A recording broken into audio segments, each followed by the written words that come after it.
Keeping with the theme of this week's videos, let's take a look at the history of the male erotic dancer.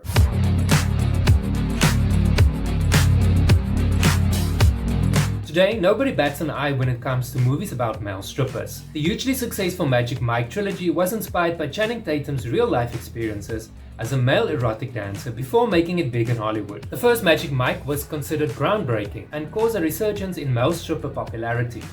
But male erotic dancers weren't always around and in your face like they were today.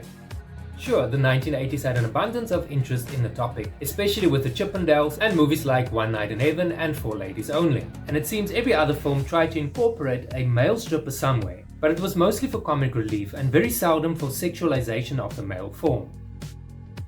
Formed back in 1979, the Chippendales was the first all-male stripping club who performed professionally for female audiences. The group was founded by Soman Steve Banerjee, I hope I'm pronouncing that correctly, who bought a failing bar called Destiny 2 and renamed it Chippendales. The bar started hosting erotic dance nights for women, which became a major hit, allowing him to open several more clubs. The group has been credited with starting the male stripper phenomenon and paved the way for not only male erotic dancers, but also an openness to accept movies about such dancers. On today's show, we are going to look at how sex and TV have evolved together in the 80s. On TV today, you can almost do anything. You can even appear nude. But it all started in the early 80s when my first guests would shake and shimmy and bump and grind and strip down to their bikini briefs. Will you please welcome Pecs on Parade, the Chippendale dancers. Renewed interest in the globally successful Chippendales has taken over social media, especially after the launch of the TV series Welcome to Chippendales, which chronicles the rise and fall of the founder Banerjee, who was eventually arrested for arson and murder for hire.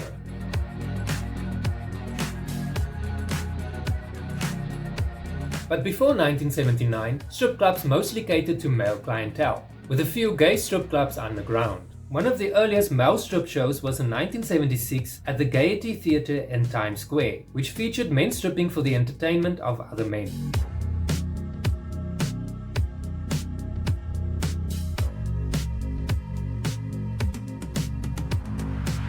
The phenomenon was still a fairly new concept in 1976 and didn't really take off in mainstream until the Chippendale bar opened 3 years later. Before the 70s, the male body was hardly ever sexualized in entertainment.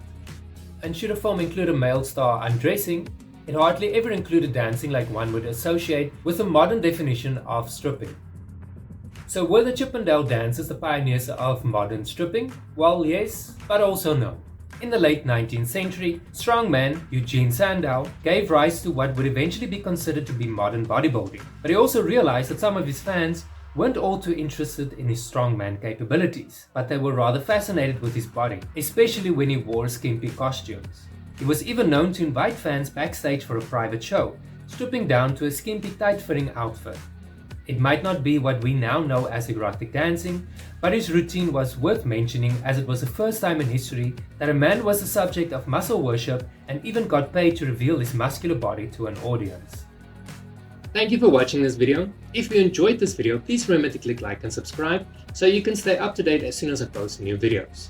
I post videos every Friday, Saturday and Sunday. For a similar video to this one, click on this link.